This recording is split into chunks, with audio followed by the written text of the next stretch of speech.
an alternative leadership. Ayaw natin dito sa Marcos, ayaw natin sa Duterte. Sino? Si Cardinal David? Cardinal yun eh, no? Sino? Sino yung magiging leader?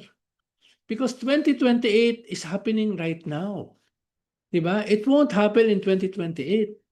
People will choose 2028 now.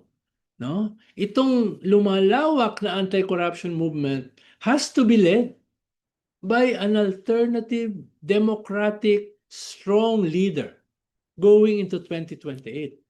It cannot be business as usual. Diba? Kung ang tingin mo, business as usual, sang kuweba ka nakatira? Diba? Yun yung sinasabi natin. Kailangan din nating mahiya. No? Not on the same level ng mga corrupt. Pero kailangan nating mahiya if we are not going to provide leadership to this burgeoning anti-corruption movement, anti-impunity movement, anti-dynasty movement. Where's the problem, Sir Ronald? Is it a software problem? Is it a temperamental problem? Is it an organizational problem? What's holding back, do you think, yung joining opposition from seizing the moment? Kasi parang historic opportunity ito eh. It could be a combination of all of the above. Pero basically, it's about character. No? Ilagi natin sinasabi. No? Character is destiny. Mukhang yung character Wait, ng... you were saying that vis-a-vis BBM. Now you're saying that it applies also to the other side of the It applies to everyone. Hmm. No? It applies to everyone. No? Dahil humihingi itong anti-corruption movement ng isang leader na may ganitong character. No? Merong anti-corruption, may anti-impunity, may anti-dynasty, may integrity. Pero at the same time, may leadership. Di ba? May leadership. It's about leadership. Yung lahat ng sinasabi mo, kasama yan sa problema. But bottom line, it's about leadership. Who will lead? Di ba? Wala namang perfectong leader eh. Pero everybody, or at least one, should scale up as a leader.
There's a possibility that the Maduro abduction or whatever is happening there, baka ano lang yan, a basis for negotiating with whatever remnant of the regime, for, I don't know, what people are hoping for, a transition to a genuine, stable democracy, something that people truly deserve.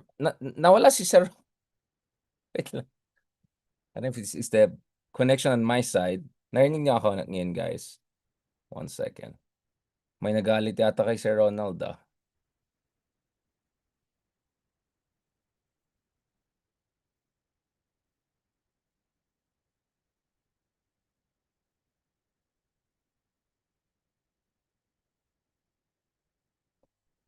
At least na-record natin to, guys. 1 second lang.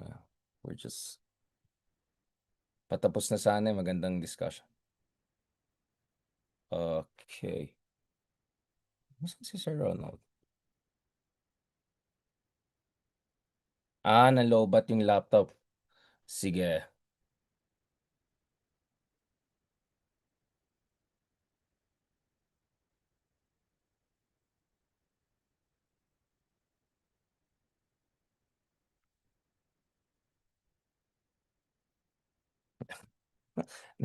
Parang na-abduct rin to si Sir Ronald, ah. 1 second lang, guys. Naayos-ayos pa natin yan. Just a moment. Anyways, just a recap lang kanina. Well, Sir Ronald is charging his device. Ayan kasi, naglagare. No, we were saying that as we speak, we're still wondering kung performative, postmodern, or something else is going on. Baka nga, behind the scenes, there's some negotiations, ongoing negotiations about transition towards something else, maybe a different kind of foreign policy, different kind of setup in Venezuela. We're still also waiting for statements by their top opposition leaders, whether there's a transition plan. But ako naman, as we emphasize, ang position dapat ng any genuine progressive is we have to make sure everything that happens is not only respectful of the sovereignty of nations and their constitutional democracy or whatever there is, but also make sure we don't set dangerous precedents for military interventions by superpowers in their so-called backyards. And ultimately, we have to be in favor of a rules-based international order. So we're looking at different statements coming from different leaders across Latin America. Kanina lang we were saying we're waiting for Lula from Brazil. I think I can guess already what Milei is gonna say. Pedro Gustavo of Colombia obviously condemned it. He's quite sympathetic to the Maduro regime, at least in terms of his public positioning. But Boric, outgoing president of Chile, leftist leaning also, and also Prime Minister Sanchez of Spain, who's also left leaning, they have offered to mediate and make sure na hindi the thing doesn't get out of control, a la Libya or a la other post-intervention countries. So again, that's just a recap of the discussion. But after that, immediately transition po tayo dun sa ongoing issues and concerns we have, whether it's with the expectation natin sa REMULLA investigations, and what is the room for maneuver for President Marcos. It looks like really he has to go for gold this year, no? Especially in the coming month or so. But yung place na nawala bigla si Sir Ronald, I don't know what on earth happened there, is when he went all in talking about ano naman kailangan gawin. Kasi yun nga guys, I think we are all naturally sensible when it comes to criticism of anong dapat mangyari sa gobyerno, anong mangyari sa international system, whatever. But I think we also need a lot of self-awareness, and also we have to make sure na objective tayo in terms of understanding what's going on. So actually kanina, we try to be as objective as possible. For instance, ano yung mga reforms na na-introduce sa budget this year? Is it sufficient? Obviously, never sufficient in terms of the ideal situation we have in mind, but is there at least some sort of recognition as,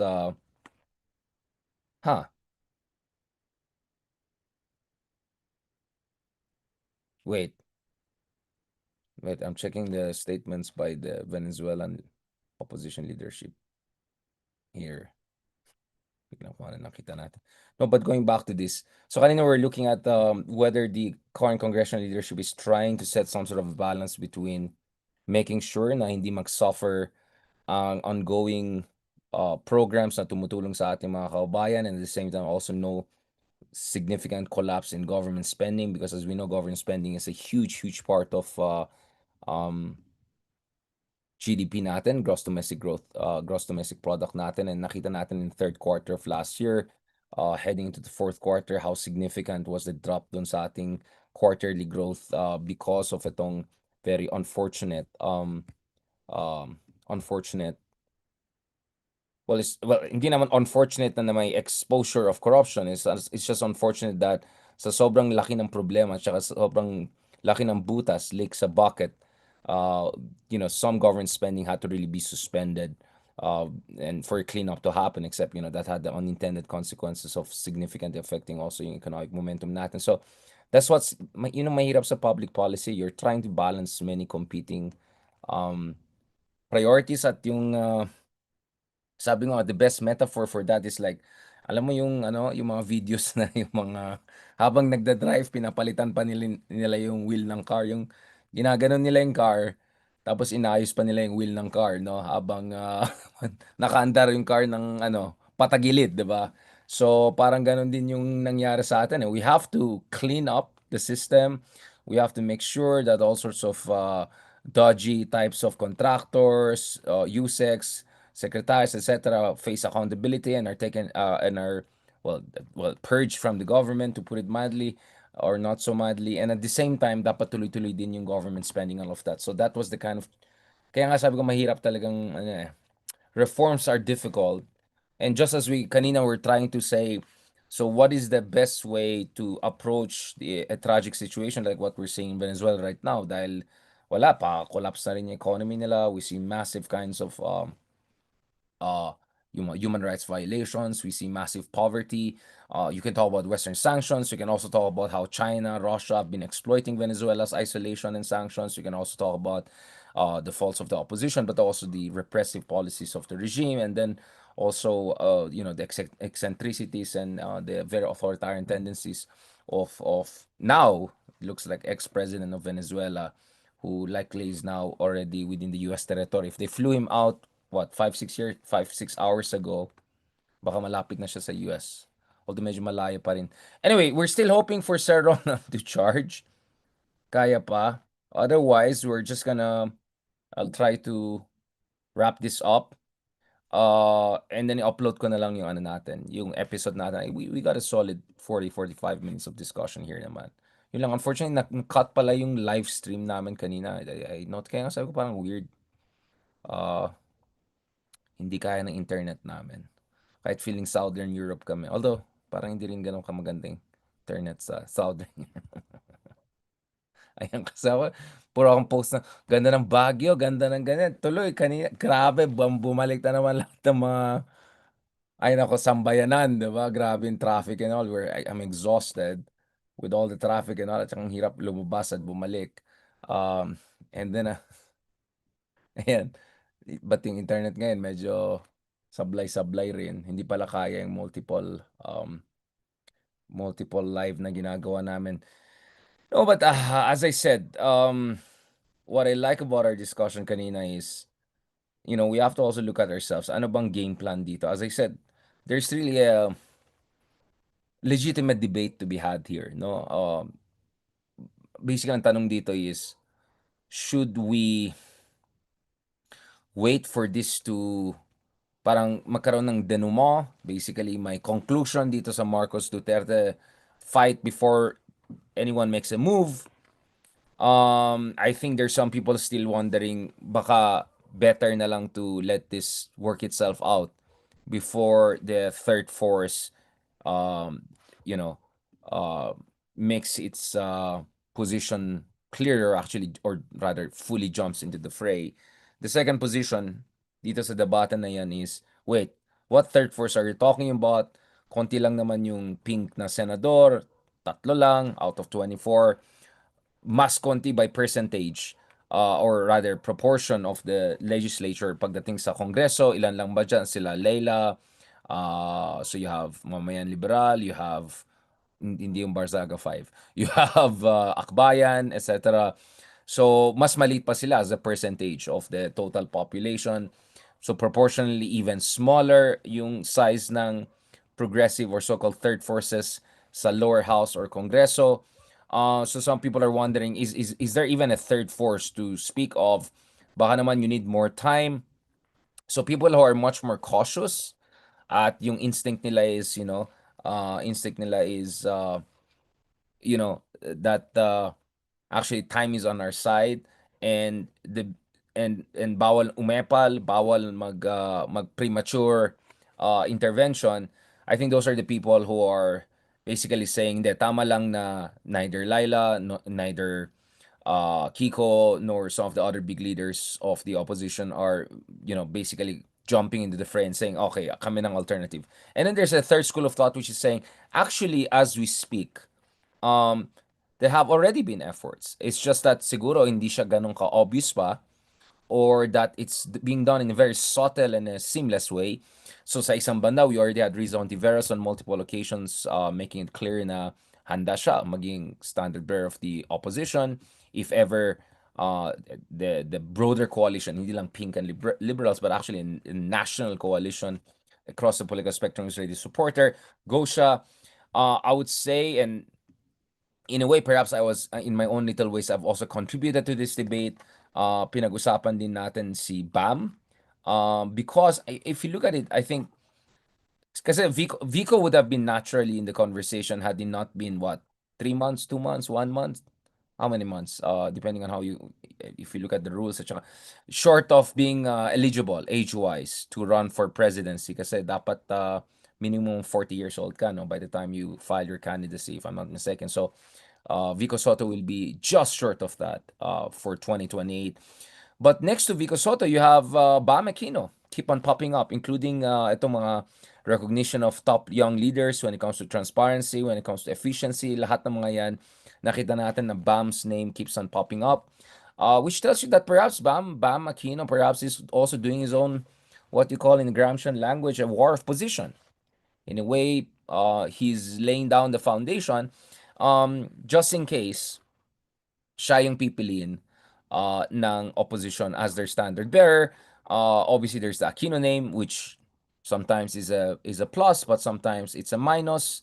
But probably a plus now after both Duterte's and Marcos's have been exposed, and also after people are giving a second look to the Aquino legacy and realizing, yes, in a way they're a dynasty, but in a way they're not your typical Filipino dynasty.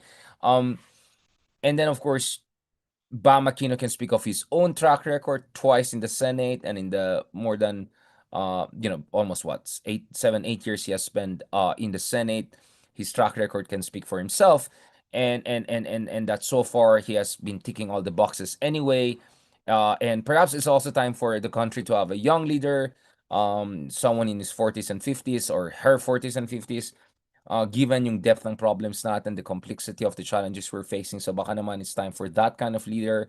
So that's the other thing that some people are looking at. I mean, honestly, I'm saying, bukas nga ako sa lahat ng mga discussions, and I think we can have a very legitimate discussions on that. And then there's also another school of thought which is saying this: forget about 2028, because as early as this year, there could be some major changes. I mean, as I said, kaya nga nagsimula tayo with the case of Venezuela, because it just tells you that we are really in an age of disruption, in the age of unexpected, or not fully unexpected, but hindi hindi black swans, but more of gray rhinos, like almost parang low probability, high impact events. That are more probable and predictable and knowable than, say, black swan situations. So baka nga there could be an attempt at coup, there could be an attempt legislative coup, military coup, attempts at full destabilization. God forbid there could be other kind of unforeseen crazy developments that could upend Philippine politics. So forget about 2028. We have to be prepared for making sure that may sasalo just in case things fall apart, right? And make sure that the armed, the extremists, the crazies, whatever, will not take advantage of any potential full political vacuum. So we can talk about, lack of leadership. We can talk about center of gravity problems. We can talk about ano mga kakulangan ng administration. But some would say, you have to be prepared for a full vacuum just in case things get out of control. And then, there's another school of thought. So at least I can see 5 different schools of thought on this issue, which is, hintayin mo pa rin natin si Lenny. After all, Lenny has had a very successful political record. She won in 2016 against all odds against BBM. In 2022, she managed to get more than 14, 15 million votes, more than 25% of the votes, even if she started at 3%, even if sobrang late siya nag-start. And as I pointed out the other year, Lenny Robredo was once again emerged as this kind of a unifying force and consistently, palatable to political forces from different sides. Very attractive to people who are non-partisan, people who are not into this whole Duterte versus democracy kind of debate. People are just looking for a kind of a compassionate, relatable leader. And, she was the vice president. She was first runner-up for the presidency. Baka maging third time lucky na siya if she were given the chance to run in 2028. But wag natin muna siyang kulitin dahil she's still focused on her constituency rightly dyan sa kanyang syudad. And that, if it's really meant for you, Maybe this time, hindi yung October 2027, but maybe October 2026, or maybe as we speak, ayan, nag-message si Ronald na pabalik na siya. Sabi ko, nag-intermission. Nag-intermission muna ako. Ang kulit naman. Parang medyo para tong ano eh. Yung show ni Trump na parang walang script, just go 45 minutes talking. No, no, but you can see what I'm saying. I'm thinking out loud, no? And anyway, some of these things we're saying, andyan naman sa mga sinusulat natin sa columns natin sa Philippine Daily Inquirer, among other places. So there's also this other school of thought, let's just call it the fifth school of thought, which is saying na it's Lenny pa rin. You just have to wait. Maybe not as far as October 2027. The lessons were tough, but this time will be different, and this time will really favor Lenny. Because there are many people who are apolitical and like Lenny. There are people who are actually even sympathetic to Duterte, but are also okay with Lenny. And then, given na most likely she'll be able to mobilize around 10-15 million votes again, yung core base niya from past two major elections, 2016, 2022. And that this time will be different because, and I have argued it myself, and this is an argument in favor of Lenny.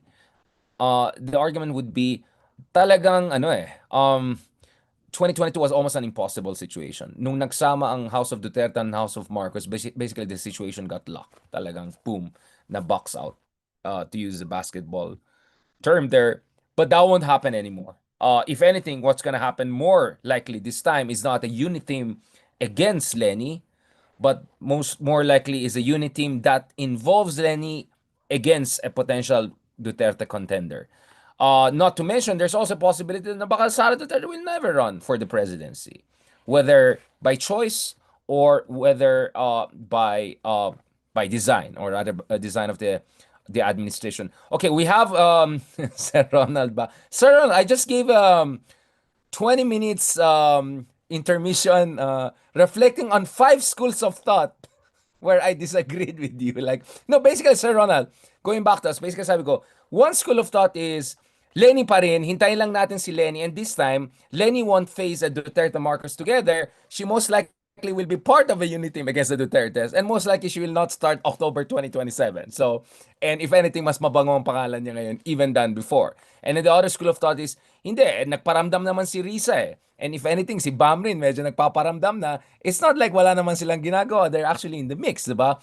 And then, of course, there's the other school of thought, which is saying that, not only wait for Lenny, not only that Bam and Risa are already sending out fillers, that perhaps at this point in time, people are saying, konti na lang, wait it out, magkakaroon ng deluma, magkakaroon ng clear winner dito versus Marcos versus Duterte, and then we can focus on whoever is the winner. Yun yung labanan natin come to 2028. So anyways, there are different schools of thought. I was thinking, Sir Ronald, when it comes to whether kulang ba talaga sa proactiveness ng opposition, or the situation itself is ontologically indeterminate, if I could put it that way, Sir Ronald. I mean, kanina we were just saying, like on Venezuela, we don't know exactly what's going on. Is there a negotiation for a post-Maduro transition? I'm looking. Baka naman, Sir Ronald, we're being unfair to ourselves, to the opposition. Perhaps the opposition, Sir Ronald, they're still taking a couple of considerations into mind to make sure na hindi makakaroon ng premature epal moves or divisive posturing, or that just let the two giants take care of each other and then we'll come at the exact time. But your Well, position is very clear, right? This is the year. If you don't do it this year, good luck na lang sa atin. Well, to think na people will look at it as epal, to think na, hindi namin pwedeng banatan yung aming mga kapwa senador, no?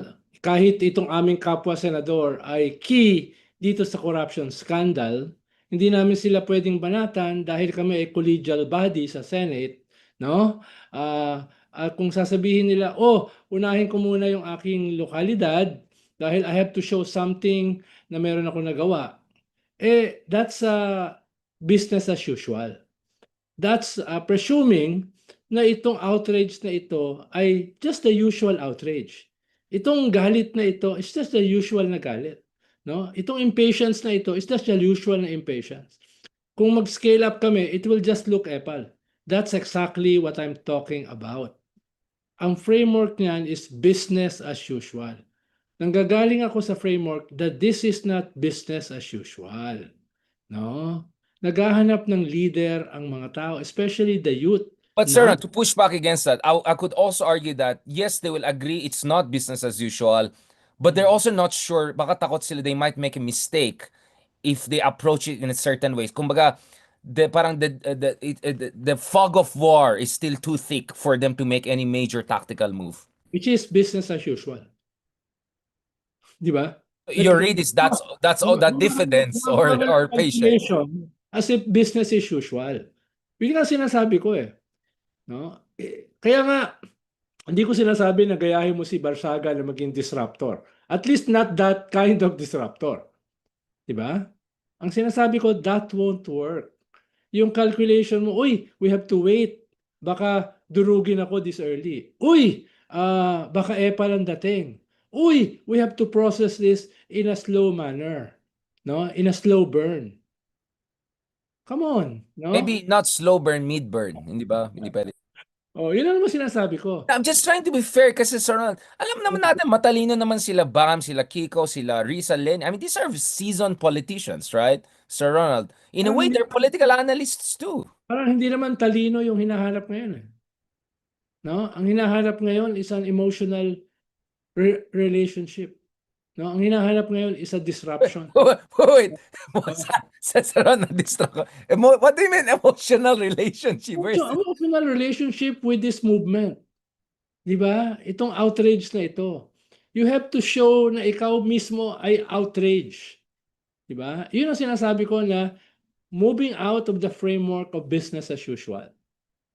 Hindi ito usapin lamang ng talino eh. Usapin ito ng risk dahil Audacity, absolutely. Audacity of hope. iba yung pala ito in a way, no? For lack of a better term, the audacity of hope. Yeah. The Very oba. audacity of outrage. Di ba? Right. The audacity of integrity versus cynicism. Dahil cynical yung mga tao eh. Ang tingin sa inyo, lahat naman kayo nag-insertions. Lahat naman kayo nagpo-pork barrel. Di ba? Lahat naman kayo ay part of the group. You have to move away from that group. Di ba? Halimbawa, pag senador ka, hindi mo babanatan ang kapwa senador mo. Yung mga senador na kasama mo, nuno ng corruption eh. Ba't hindi mo babanatan? Because that is business as usual. Di ba? Yun ang sinasabi ko. No? Are you suggesting, Sir Ronald, we're not equipped with the right leaders at this point in time? Ang sinasabi ko, our new leaders have to understand the new terrain, the new challenge, the audacity needed. Yun ang sinasabi ko. But how do Dahil, you know that we yung- know the right way forward, Sir Ronald? dahil Experimental? this movement won't accept others. It will accept them. But they have to be with them. Diba? They have to be with them now, not in 2027. Yun ang sinasabi ko, na not business as usual. Yun nga, I think we all can agree we are in totally uncharted territories. My only thing is, ikaw, Sir Ronald, where do you get your audacity to know what is the way forward? Because of what I'm seeing around me. Diba? Because of what I'm seeing, this is different. Unless isipin mo, this is no different from all other election cycles. We are not facing our political extinction. No? So this is just one of those battles. Iisipin mo na gano'n, another election cycle, like all the others. Ang tingin ko iba, this is not just an election cycle. Kaya nga inuulit ko, this is a defining moment. This is an inflection point. This will be an Existential. I mean, in a way, existential too. I mean, because Yes. again, as things stand, I Yes, think both of us made it clear. Sara Duterte is still the favorite to be the next president of the Philippines. exactly. This is existential, which is not business as usual. Yun ang sinasabi ko. No? Because this is existential, then you have to think out of the box. Yun ang sinasabi ko. Kung ano yan, I'm not sure myself. But definitely, it has to be different. And this movement has to be led not by priests, bishops, cardinals, but by political leaders. Now, yun ang sinasabi ko lang. And Sir Ronald, I mean, to be even more hindi man alarmist, but to be more parang vigilant about this. I mean, may posibilidad din na hindi mangyari ang 2028, right? That 2026 pa lang, some major political vacuum could be created even before there's an election, right? Talagang, kung talagang hindi pa sapat yung errors at saka weaknesses ng gobyerno at gumawa pa sila ng mas dramatic mistakes this year, then that's no guarantee for their survival or even our own survival. Diba? But we have to plan based on what is the condition right now. And the condition right now is not normal. Ikaw na mismo nagsabi, it is existential. Diba? Which means it cannot be more of the same. It cannot be the usual normal. And kakausap ko na yung mga kakausap ko na yung mga tiga-simbahan, nakakausap ko I na know, sir, you don't want to, they're behind the scenes discussions you nakakausap ko cannot sila share. Yeah. and they're angry na hindi nagle-level up yung political leadership ng tunay na opposition, the real democratic opposition. No? They're angry. At tingin ko, hindi lang sila ang galit. Others are also angry. Okay, so it's already at that level. Okay, I thought it's still us, the usual Yeah. suspects complaining about this. Kanina lang umaga, I had a long meeting with the leaders of the Catholic Church and some civil society groups. What sila? They're angry na, where's the political leadership? It is not us. Ang ina-assert namin is our moral leadership. Where is the political leadership na dapat mag-harness nito? Yun yung hinahanap nila. Tingin ko hindi lang sila naghahanap, no? Yun yung tingin ko na hindi nauunawaan. Bakit hindi naman genius ang kailangan dito eh. Ang kailangan Yeah, dito common sense. is sentiment. You have to share their sentiment. You have to bear the scars of their outrage in your own flesh. No? You have to move out of your comfort zone. At saka, I mean, people are suffering as we speak, diba? I mean, corruption is hurting people. Kahapon lang Uncertainties bumaha na in the naman economy. Yeah. Umulan na ng konti, bumaha na naman all over Metro Manila eh. No? People are gonna die if the flood control issue and all of this keeps on persisting. I mean, bad Yeah. infrastructure kills people. I mean, we also have to be very clear about that, Sir This Ronald. is not a normal election cycle. Uy, magsimula tayong kumampanya 2027. Uy, magsimula tayong magbuo ng strategy. No, uy, this is the strategy. This anti-corruption movement, this anti-impunity movement, this anti-dynasty movement is the strategy. At hindi mo kinakailangan maging matalino to understand that. And again, I don't want to be alarmist, but Sir Ronald, like sometimes I wonder, like, regimes die. I mean, as we speak, maybe maybe the Chavismo is over. I mean, we still don't know. I mean, it's not like regimes are given forever, right? The Marcos regime died at some point in time. The Tsarist regime in Russia died. I think sometimes we take things for granted, right? Oh, it's the next election. So it's not like just business as usual. Like, there's a very high possibility.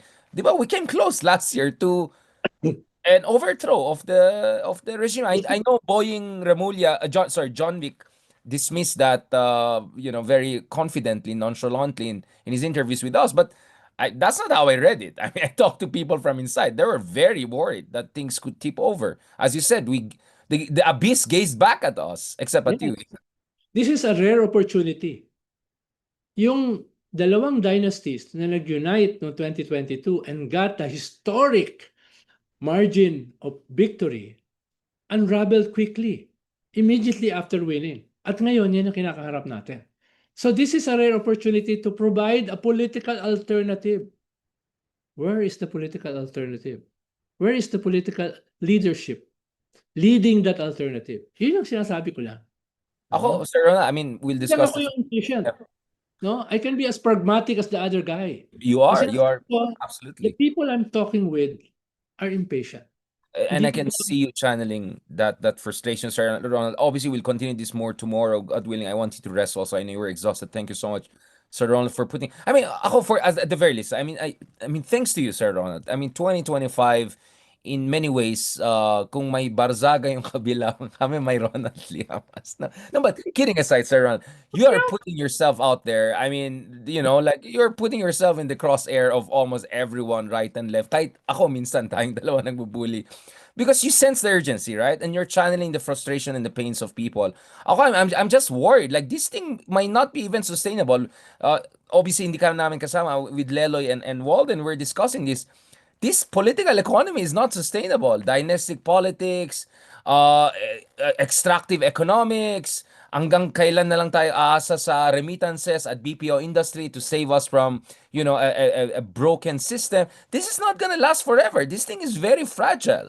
And if we don't step up, this whole thing could fall apart. Exactly. People are looking for leaders who have their skin in the game. Di ba? Which is not business as usual. No. Literally. On that note, thank you so much, Sir Ronald. I know exhausted ka, but I really had to bring that out kasi Yeah. I just realized, Sir Ronald, we're paying the price of decades of no party politics, no ideology politics, purong personality-based, purong pa-cute, purong performative. Kasi when I look at it, like, okay, so what is our framework? Diba? What is our ideology? Diba? I think Bernie Sanders said something very nice about it. He said something like, yeah, you can be for position X, Y, and Z, but that's policy. Iba yung may ideology ka, may framework ka. You're Hmm. clear where you want to go. Whether you're MAGA, whether you're, I don't know, Bernie, bro, or whatever. Parang ang napansin ko, Sir Ronald, everyone is tactical situational, no? Parang, etong gagawin natin, basta ano tayo dito. But where's the ideology? Where's the framework? At doon talaga nakakulangan ako, Sir Ronald. I mean, obviously, we don't want yung mga crazy communist, Chavismo ideology, whatever. But I also don't like this vacuous, supine, liberal oligarchic system we have kasi parang tactical situational na lang eh. I'm like, just you play it by the ears, just muddling through, and we're seeing the limits of the system. The system is not sustainable. It's not delivering for the Gen Zs and the younger generation. So ultimately, the question, Sir Ronald, here is how should we win over the Gen Zs? Because the Gen Zs and the millennials will be the biggest voting bloc. And if there's a revolution, they will be the biggest force in any revolution. Yes. And they're looking for leaders who can share their pain, who can share their outrage, who can share their desperation. No? So yun yung hinahanap nila. At sa ngayon, parang nasaan sila? No? They're there eh. Pero gustong makasama nitong bagong movement na nabubuo. Now, hindi sa 2027 or 2028. They want them to be with them now. Sharing their pain, sharing their desperation, no? Yun yung Absolutely. Siguro we have to also have more focus group discussion and also direct discussion with Gen Z thought leaders and mga others kasi purong tayo mga millennials lang magkasama, Sir Ronald. Ano but ako naman, I may be wrong, pero ah, bumaba sila. yeah. Bumaba sila.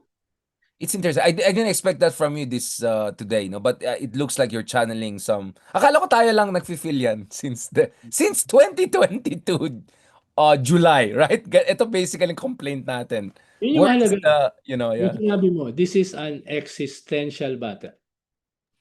Kaya nga, that's why I warn na I really genuinely hope yung 2025 success natin will not be like the success of Democrats in, was it 2023, 2022, di ba? Naging complacent sila eh.